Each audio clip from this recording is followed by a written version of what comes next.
I'm here to talk about my current research project, which is really different than my previous projects, and it's all about this man, Robert HEWSON Pryn. Yes, it sounds like Pryn, not Prune. It's a Greek Dutch name. And I have subtitled it An Albany Yankee in the Tycoon's Court. There's a ton of material here. I'm just going to zoom in on a couple different aspects of what I've been working on, maybe whet your appetite for some more information in our Q&A afterwards. Oops. So Pryn was from Albany. He was an Albanian. Before he went off to Japan, he did many things. He was a lawyer. He was active in the New York State legislature, and eventually he becomes a diplomat and he goes to Japan. So he wore a lot of different hats. He served as a speaker in the New York Assembly twice, in 1850 and 1854. This is before he went to Japan. And he was also an adjutant general and actually a brigadier general in New York. So he actually had a military title. And he was a prominent businessman here in Albany. After he returned from Japan, he became a railroad executive and remained sort of a very prominent person here in Albany. If you know anything about Albany history, you know that the Pryn family is kind of spread all over the place. There's lots of Pryns in Albany history. Yes, all that part of the same family. Okay? There's more I could say about that, but I want to zoom in on what he did in Japan. In 1861, he found himself in charge of the Albany Iron and Saw Works. And you can see it says, the advertisement says Lansing. He ran this with his brother-in-law, Charles Lansing, also a very prominent Albany family, the Lansings. The works were in bad shape financially. They were financially strapped, and Pryn had a certain amount of debt. He was a mover and shaker amongst the politicians in Albany, and he was offered the job to go to Japan as an American minister, the second American minister, and he was told correctly that he could make a lot of money doing this, and he could save a lot of money, and he could pay off his debt. So he decides, great, this is what I'm going to do. This is my way out of debt, right? So he goes off in 1861, and he travels with two sons, Edward and Robert C. Pryn, and this is a picture of Robert C. Pryn. He goes by Bertie in all of the letters that I've been looking at, or Burr sometimes. That photograph of Bertie was taken in Japan, by the way. And Pryn leaves behind at home his wife Jenny. Jane Ann is her formal name. Jenny, he refers to her as Jenny, and another son, Charlie. Okay? The Pryns also had a daughter who died in childhood. So they had these three sons left. The wife doesn't go with them because the younger son is too young, and also the wife suffers tremendously from seasickness, and she doesn't want to go with him, right? The source of all this information is a collection of letters that Pryn wrote to his family, mostly to his wife, while he was away in Japan. And those, sorry, the clicker is very sensitive. Those letters are held here in Albany at the Institute for History and Art. So I've been down in the archives, that's a picture of the archives, every Thursday afternoon for the past couple of years, reading through these letters and transcribing them and reliving Pryn's experience. There's not that much that's written about Pryn because he didn't publish any of these things, and none of his letters have been published. So I'm hoping eventually to do some of that myself. So I want to talk a little bit about Pryn's experience in Japan, and as I said, there's a ton of material there, thousands of pages of material. We're just going to look at a couple things that I think are intriguing today. And I want to start, because I got two students in the audience, talking a little bit about the challenges of research, particularly in history. And this particular research, sometimes the letters, and this is actually a pretty clear letter, sometimes the letters, the ink leaks through the page, and that's kind of hard, and it took me a while to get used to Pryn's handwriting. Now it looks really familiar to me, and I usually can read what he wrote. But sometimes the mouse eats your homework, and that's a big problem, that's a big problem, so there's a number of letters that are like this, and sometimes the letter just got a little too close to the fire, and so you're missing out on some things. That presents a big challenge. Sometimes all you've got is a draft of a letter, like this one, which is actually really important for an article I just wrote. But you got to figure out, what did he intend to write, what did he intend to cross out. By the way, this was a letter, an angry letter that he wrote to his brother-in-law after he got back from Japan about some financial disputes, right? So that presents a little bit of a difficulty. And this one, this is not Pryne's handwriting, this is Thurlow Weed, another prominent Albanian, a letter that he wrote to Pryne. So you're dealing with lots of different, difficult to read handwriting. And I've actually gotten to the point now where I can read Weed's handwriting also, okay? But it hasn't been an easy thing. And I will say that experiences here as a professor at the University of Albany they have trained me well, because sometimes I have to read blue books like this. That's a real blue book. I'm not kidding you. It was actually a really good answer. Okay, so let me talk about this journey that Pryne makes to Japan. He starts in Albany, he actually goes down to New York City, and he and his son both kept track of the latitude and longitude, so those are actual spots I know that they went through, right? Thanks to Google Maps, they let me do that.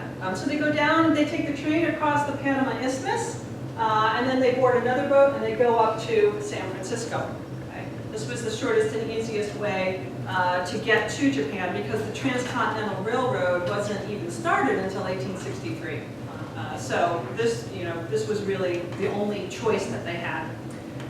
So they go up to San Francisco. San Francisco looks like this at the time. It's a happening, burgeoning place, but it's also very, very young as a city. And then tragedy strikes. Edward, the son, had gone ashore when they were on the Panama Isthmus. He left the train, he went ashore for a jaunt for a few hours, and he contracted something. We're not sure what it was, maybe typhoid. By the time he got to San Francisco, the symptoms were pretty clear, and he dies in San Francisco. So Pryne gets stuck in San Francisco for a number of months, because he's got to first nurse his son, and then his son dies, and he has to deal with the son's death. And of course he has to write home to his wife about this. And she's already lost one child, right? She lost his daughter earlier, right? So this is really tremendously difficult.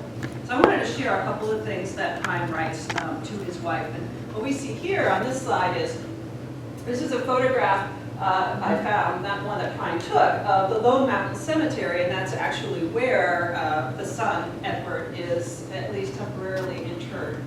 So you can imagine this is the grave site, and Pryne writes, he wrote a lot of stuff. I'm just going to share a couple things, a couple passages with you. He says, "This afternoon we inter his remains temporarily in the receiving vault of the Lone Mountain Cemetery at 3:30 o'clock. Bishop Kipp performing the last sad rites." In another letter he says, "I scarcely know what to say or how to say. My mouth is parched, my throat is choked, and yet tomorrow by 8:00 a.m., all that I can say must be in the hands of the express company."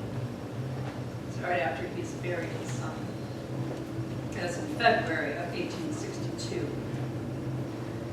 He then says, "My stay here is growing daily more irksome. Time hangs heavily. Nothing to do."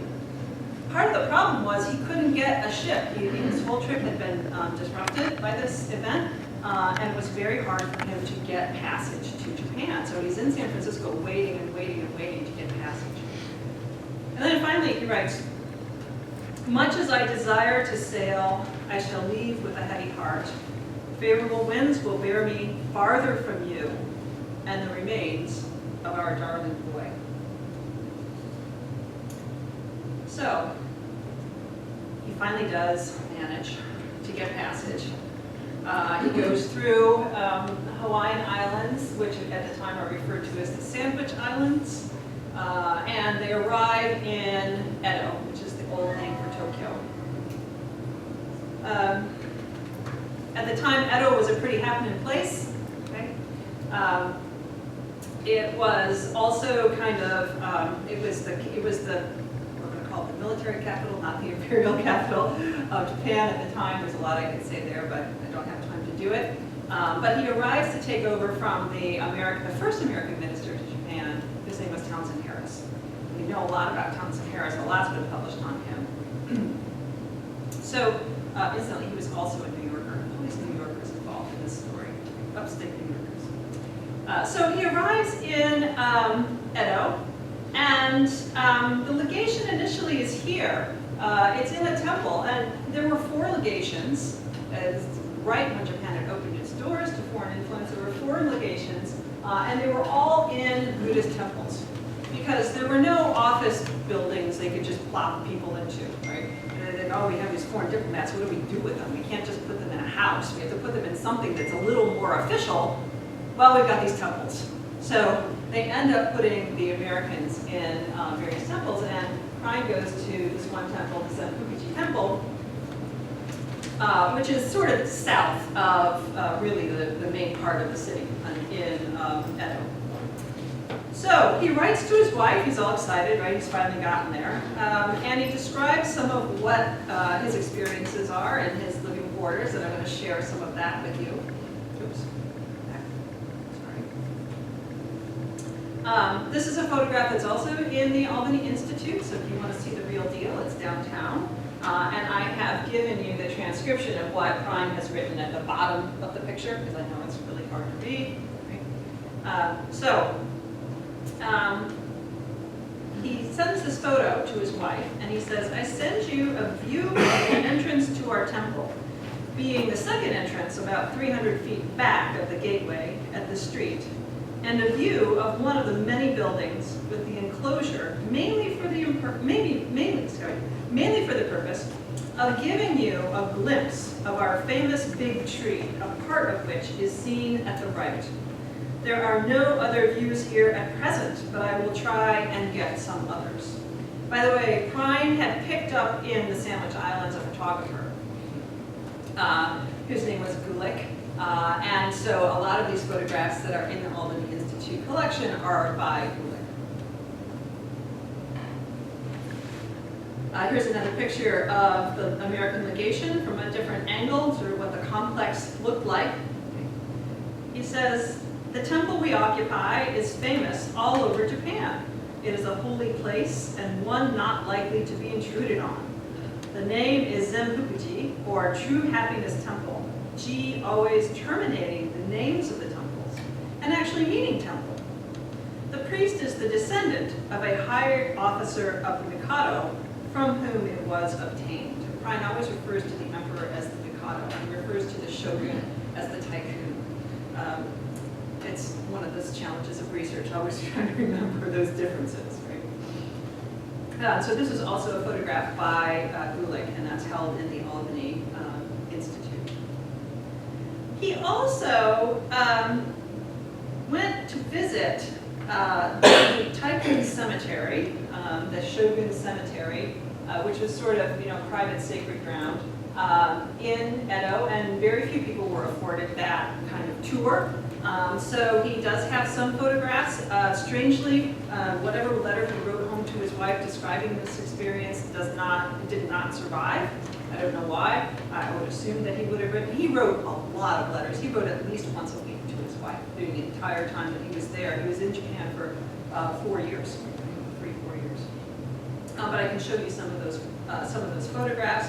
So that's one of the cemetery, and here's another one. You can sort of get a feel for what the grounds basically look like.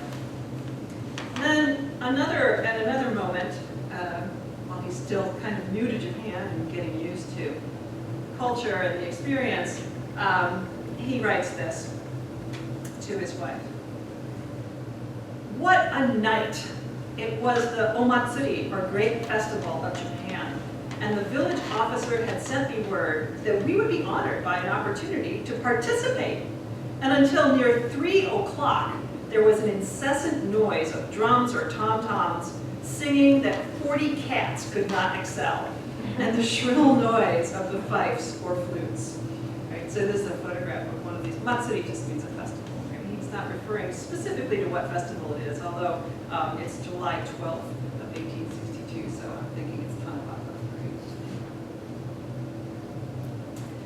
Right? So what did Pryn do with his spare time? One of the things that he did was he went out riding with his son, horseback riding. And he enjoyed doing this very much, but as you'll see, he was kind of taking his life in his own hands as he did it. So he writes to his wife about all these different aspects of Japanese life, and one of them are the rides that he takes. He says, when we rode out, we were accompanied by 28 yakunins, by which he means samurai. A yakunin is an official. And this is a photograph, again by Gulick, of one of these officials, how he would have been dressed, right? He's a samurai, and Pryn always refers to these men as two-sworded men. Not S-O-R-D-I-D, but S-W-O-R-D-E-D, right? They're men who carry two swords, which is kind of the definition of what the samurai are. And indeed, we see this man carrying a long sword and a short sword. Okay? So he says, we went out riding, we were accompanied by 28 yakunin and preceded by 22 beto. And this is what the beto might have looked like. This is not a Gulick photograph. This is a Biako photograph. The only one I can find, right, that in some way is supposed to represent what the beto looked like. And I'm still working on how to track down more of that. So the beto run ahead like deer, shouting when necessary to clear the way. All horsemen and footmen stand aside before a superior. Our yakunin, of course, are two-sworded men. They are very civil and attentive. That's a lot of people for two guys on a horse. 28 yakunin and 22 beto accompany Pryn and his son. And he describes the roads that they are traveling. He said the roads are traveled mostly by footmen. They are hard, clean, and macadamized with a kind of gravel or rubble. They are ancient, and some extend for hundreds of miles and were in existence before Adam had the prefix of Mick to his name. Get the joke? Macadamized, Pryn made a joke. So this is the kind of thing that these are the kind of roads that he is riding along, right? On horseback. He also rode around the grounds of Edo and around the outskirts of Edo when he first arrived with Townsend Harris. And the next photograph that I have is really more of an urban photograph, and the description is a rural photograph. It's a rural description, but it gives you a feel of kind of what Edo looked like at the time. Mr. Harris took us principally through the suburbs, where we had quiet, shaded lanes, some of which as rural as if there had been a small country population. And yet all around, hill, valley, and field were teeming with population. Every small piece of land is put to use. When trees are cut down, others are almost invariably planted. The consequence is that the island, as far as I have seen, is covered wherever the eye turns with the most beautiful trees. Half the land appears to be wooded. The trees grow to a giant height. Cedars large and straight enough to make spars for ships, if not masts. Just really quite impressed by the countryside, and as you can see from that panoramic photo, which is by Beato, not by Gulick, Edo was a big place. Lots of people were living there, but not very many foreigners. The foreigners were restricted to those temples that we just looked at, and there was a reason for that. The Japanese shogunate didn't really want the foreigners close by to their main governmental offices. They had their own problems. Japan was suffering from great domestic turmoil, and I'd like to put it in sort of colloquial terms that the shogun didn't really want to air their dirty laundry to the foreigners. So they kind of wanted to push the foreigners into a place where they could be contained. Okay. Oops. So on May 24th, that beautiful building we were just looking at, the U.S. legation, was burned to the ground. Pryn suspected arson, but he could never quite prove it. Increasingly, the letters home would imply that it was clearly arson, because the Japanese had been asking him to move out of that place for a while, and he kept saying, no, I want to stay here, I really want to stay here. All the other foreigners are leaving, they're going elsewhere, as you'll see. He said, no, I really want to stay here, it's really important for me to stay in Edo. Edo, and finally they made it impossible for him to stay in Edo. So the legation is burned to the ground. This is what Pryn writes to his wife when that happens. You will not expect a long letter from me, my beloved wife, when you learn that, as usual, I have to write with only a few hours to spare before the mail leaves, and under the disadvantage of having very little facilities, as at 2 o'clock in the morning of the 24th, the legation building was totally destroyed by fire. It is said to have been accidental, and to have originated in a small building adjoining the kitchen. You will remember that I have already informed you that all of our partitions were of paper, thick where privacy was to be secured, thin when light was desired. You will not be surprised to hear, therefore, that in the short space of 15 minutes, the whole 200 feet of building was in flames.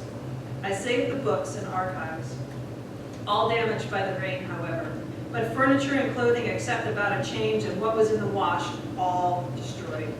The silver, with the exception of 4 salt cellars and 2 teaspoons, saved. The last thing I gave up was the copy of your ambrotype I kept. But Bertie was crying, Father, the building is all on fire, come, or you will be injured. And I gave it up. But fortunately, had placed it in the top of my trunk, which was safe, though nearly empty, having in it only a change of linen for Kanagawa. The Bible you gave me is saved, a little wet, in the garbage. She lost almost everything in the fire. What happens is Pryn then has to move from Edo, and he goes down to Yokohama. And I just mentioned that city of Kanagawa. A lot of the foreigners who had left Edo had gone down to Kanagawa. But the Japanese government was not happy with that either, because as you can see, the Kanagawa is on the main highway. So it didn't really keep the foreigners contained and out of the way. And so they opened up Yokohama as a trade port and encouraged very strongly all the foreigners who were in Kanagawa to consider moving to Yokohama. So Pryn ends up relocating to Yokohama against his will. For the longest time, he thinks he's going to move back to Edo, and then somehow they're going to give him another temple or something, but it never happens. I'll say a little bit more about Yokohama in just a second. So Yokohama becomes a major site for American diplomatic activity when this happened, when Pryn moves there. The U.S. legation is up there on the left, you'll see. There was also a U.S. consulate there already, but the legation was more important. So this wasn't a very big settlement, really. The number of residents in 1863, not transients like sailors coming through, but actual residents was under 200 foreigners. And this is what Yokohama looked like. Kind of similar to that Edo panorama that we looked at. Lots of ships in the harbor. This was a trade port. So it was very active in trading, and there was a big social community, as you will see. It was largely catering to that foreign population. And it was nicely off the highway and isolated. So it's actually kind of a created town, falsely or artificially created town. Yokohama was a happening place for the foreigners, for the few foreigners who were living there. Once you added in all the sailors who were on those ships we just saw, they had critical mass to do all kinds of social events. And in the Pryn collection, we find all kinds of interesting artifacts from that. So they had lectures, they had sermons. Pryn was a devout Christian. He was a member of the Dutch Reformed Church here in Albany. So they had lots of sermons, parties of all sorts, amateur theatricals, and my favorite is the regatta, which I'll say more about in just a minute. So all kinds of stuff is going on. In the Pryn collection, we have flyers, advertisements, calling cards, all kinds of different things that tell us kind of what his life was like. Here's one example of the amateur theatrical an advertisement. A lot of these are actually printed on fabric and not on paper. You can sort of go back to this one. You can see this one. We have a play going on, okay? And then, in addition to the play, the next one I really enjoy is a magic show. They had people traveling through town, right? Magicians and whatnot. So we have this fantastic soiree of natural, I think there's supposed to be an R there, natural magic, as opposed to artificial magic. Natural magic, astounding illusion, no Confederates, right? So I think they were having a lot of fun. And here it is. Here is my absolute favorite. The Yokohama International Regatta. This was an amazing thing they pulled off. They actually had to postpone it a couple days because of weather, but it was in October of 1863. And they had 2 days of races. Each day had more than a dozen races. And they had to pull together every possible boat you can imagine. Prine says to his wife, as he's writing about it, his son Bertie was really into this. He says, Bertie as well. He was out when I had the message about the mail and had no chance to write. He's much exercised about his boat and the regatta. He has 5 Japanese in his employ who are getting to be very good rowers. I went out with him on the bay last evening to hear the music and remained till driven out by a slight shower. So I'm going to show you, this is part of the flyer, and I'm going to show you the list of the races. So we got the launch race, the admiral's barges, pinnacle barge race, first cutter race, second cutter race, you know, all these details. First gig race, the whaleboat race, the second gig, the private gig race, the dinghy race, the skiff race, the copper punt race, and the cook's tub race. The cooks. So they actually had people in cook's tubs out there with a single paddle trying to race each other. And I don't have it in Pryne's letters, it's in one of his son's letters, I think. There's this great description of how hard that is to do, because if you pedal on one side, the boat just spins. And if you're on the other side, it just spins in the other direction. So I really wish that I could have been there to see that. And I really wonder what the Japanese thought of these foreigners who were in tubs trying to row across the bay. Okay, one last thing here, and I need to throw in just a little bit of history, and I'm going to try to not make Professor Person's head explode in doing so. Summarize something that should take days to say. Bakumatsu means the end of the shogunate, right? And this was happening at the end of the Japanese government in the 1860s, before that government falls and the new government, the Meiji government, takes over. And I had mentioned there was a lot of civil unrest going on at the time. Just here's what you need to know to appreciate the next thing that I'm going to share with you.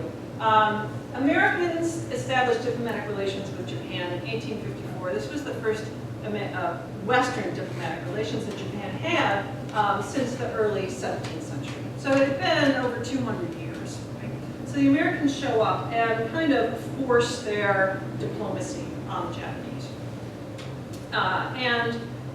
Shortly thereafter, France, Britain, and the Netherlands follow suit. So those are the 4 main foreign ministries that we see, right? And diplomats that we see. They send people like Pryne. These 4 countries all have people like Pryne who are diplomats. But at the same time, they've got this dirty laundry. There's a lot of civil unrest going on, right? There's rebellions by the samurai, the 2 sworded men, that is between samurai who are loyal to the emperor and samurai who are loyal to the shogun. Right? So the samurai who are loyal to the emperor want to see the emperor reinstalled in a position of power, and they tend to be anti-foreign. Right? So they see the foreigners as a detrimental presence. This is why I said Pryne kind of took his life into his hands while he's out riding around with his son, right? And he was so proud. He went daily. He would go riding with these huge entourages, right?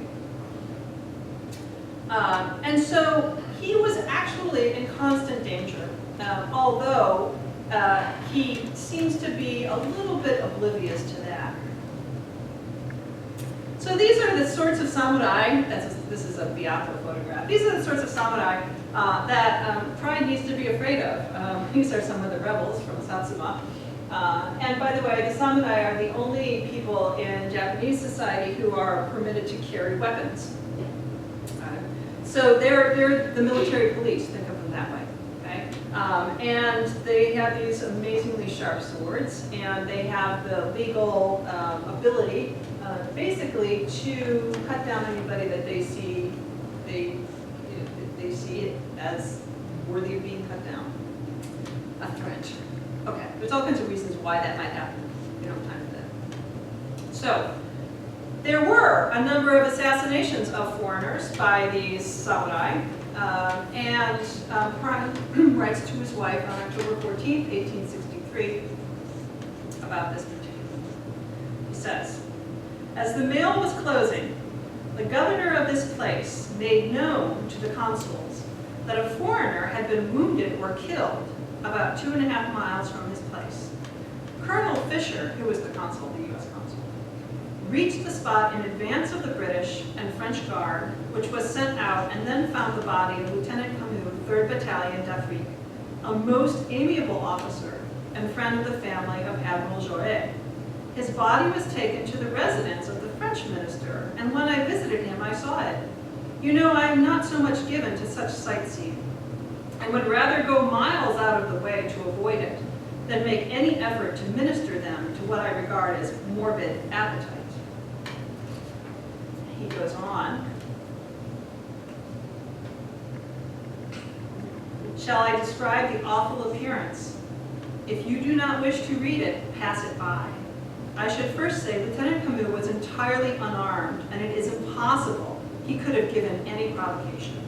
He had remarked only this morning that he thought it unnecessary to carry armor, that he thought the Japanese very friendly, and had never been molested, and had no fear. The people in this neighborhood say he was murdered by these 2 sordid men. His right arm was cut off just below the shoulder. The left shoulder was cut through, and the arm only connected to the body by a shred of flesh. The same blow had sliced off the left side of the face and passed clean through the body to the region of the heart. Another blow had severed the jugular vein, yet another had, from the side of the neck, severed the spinal column.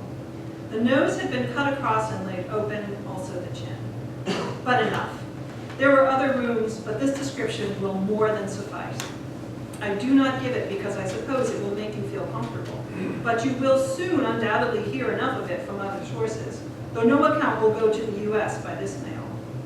I have given Bertie good advice to be more careful than easy, and what I preach I shall not fail to practice. All that we can do is be prudent, and then commit ourselves to the care of our Heavenly Father, whose eye never slumbers and whose arm is mighty to deliver." That was October 14th, 1863. I can only imagine what Jenny Prime felt when she read that letter. Right? She didn't have this photograph, but the letter is pretty clear, right? And he does this consistently. Oh, another foreigner was killed, but don't worry, we're being prudent.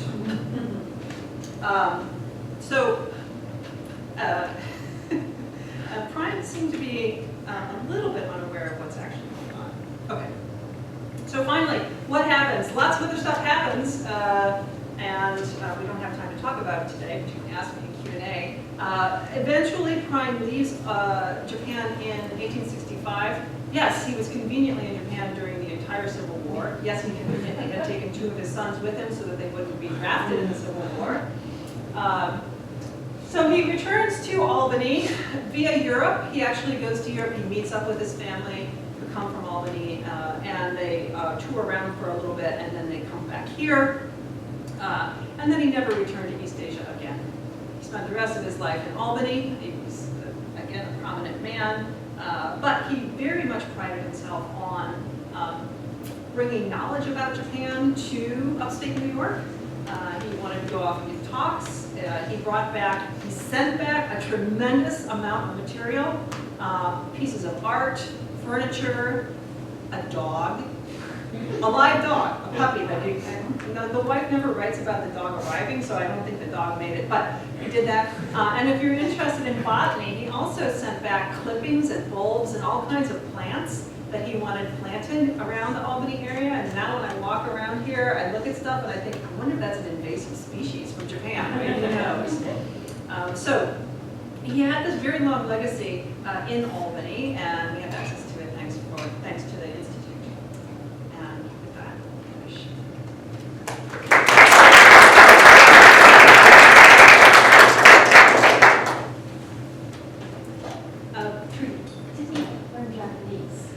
he didn't. He had an interpreter whose name was Portman. And Portman, I want to know more about Portman than I know, but here's what I can tell you. Portman was a Dutch-born American citizen. So Portman spoke Dutch. Actually, some Japanese spoke Dutch because Japan had maintained a very, very thin connection to the Netherlands during the time that it was closed. So if any Japanese spoke any foreign language, it was Dutch. So the funny thing is that in most of these meetings, what would happen is Prime would say something in English to Portman, and Portman would translate it to Dutch to some Japanese, and then the Japanese would translate from Dutch to Japanese. These meetings were long and tedious as a result. Elizabeth. You said he was told he could make a lot of money, and he did. Doing what? And this was all legal. He's been taken to task for this by historians, but this was entirely legal. The Japanese had pegged the value of gold and silver outside of a free exchange market. And Prime was paid in silver, which he could then exchange at a better exchange rate in Shanghai. It was also a time in the Japanese economy when you couldn't just take your money and go to the bank and exchange it. You actually had to get certificates of exchange, permission from the government to exchange your money. And Prime was very good at getting extra permission to exchange things. And he was pretty smart in the banking world. So that was largely, he would increase his salary by 50% through that process of exchange. And he was being paid by the United States? No, he was being paid, well, yes, he's being paid by the United States. He gets paid in Mexican silver dollars, which is the coin of the realm at the time. I don't know how that physically got to him, but this is also a time when you can't just wire money. So a lot of times it's actual coinage. Was there much in the letters about what his son did while they were in Japan? Yeah, Bertie doesn't write very much, but Prine reports on what he's up to. He was officially working for his father, which was approved by Seward, who was the Secretary of State at the time, as long as Bertie didn't receive a salary. So Bertie was kind of his clerk, his father's clerk. He's doing that. He's writing a lot. Right? And actually, Bertie doesn't stay the whole time. Bertie stays in Japan for about a year or so. And then he's chomping at the bit. He just is like, this isn't working for me, Dad. I miss my friends, whatever. And so he goes home. Bertie goes home by himself. He's accompanied with a family that are sort of his chaperones. And he comes back to Albany a year and a half before his father does. So he needed stuff to do. That's why he left. So he comes back before the end of the Civil War, but he never gets drafted? That's right. He doesn't get drafted. He's not quite old enough.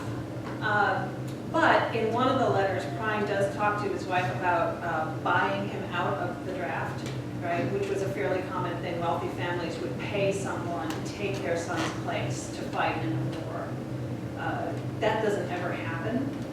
And Edward would have been old enough, but Edward, of course, dies in San Francisco. I'm an archivist, so I have a question about Yeah. that. Like, one was, you mentioned letters potentially from his son, and are there letters from Jenny? And the other question is, who donated the collection?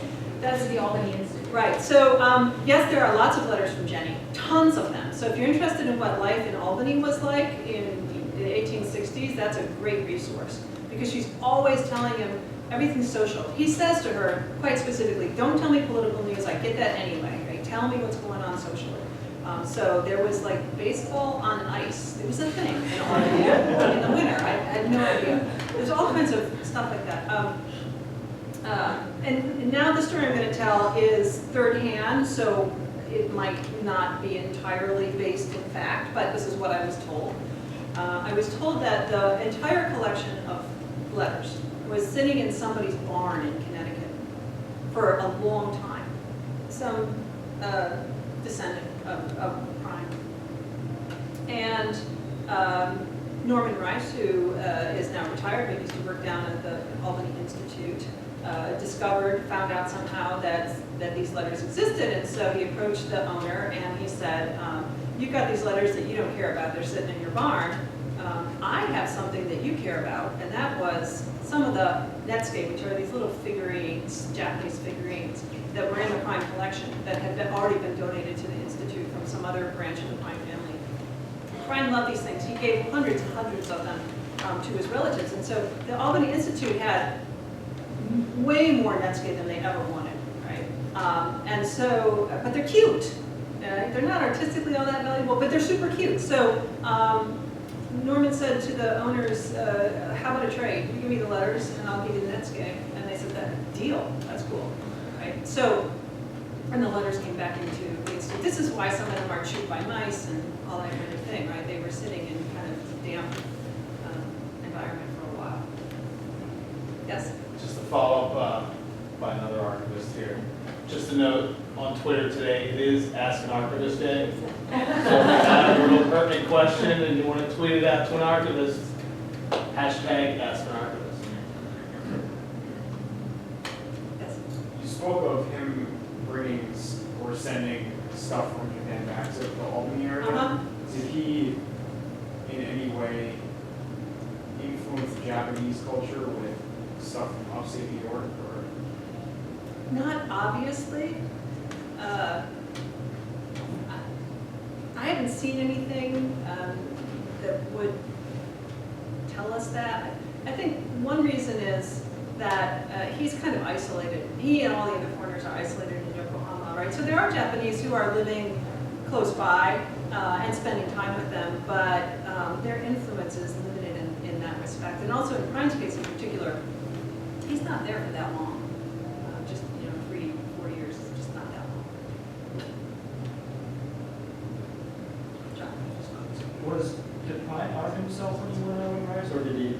No, he didn't, and he was very proud of that. He told his wife, I think if I harm myself, I'm making it worse. I might exacerbate the situation. Right? So he wouldn't do it. He did have he did have at least one firearm in his possession, but he didn't carry it with him. You mentioned the article that you wrote related to that angry letter that he wrote to his brother-in-law. Could you talk a little bit more about that? That's kind of intriguing. Yeah, it's a very complicated story, but let's see if I can summarize it here.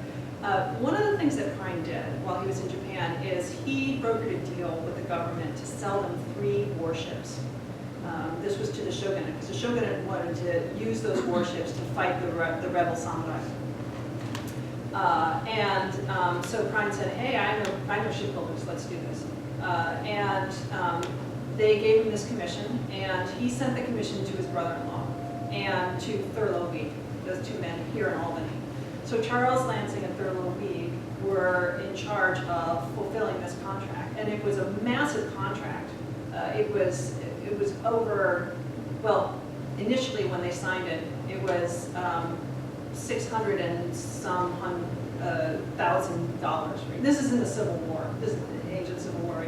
And in the end, with appreciation, it was over $1 million contract. Way more money than any of us can almost imagine at that time. So Prime kind of dumps this in his brother-in-law's lap and says, here's a great way for you to survive in the business, because the works are doing so, here's some business for the works and some business for other people and whatnot, right? But it was rife with difficulty. The whole thing was close to disaster a number of times, in part because of inflation during the Civil War and whatnot, right?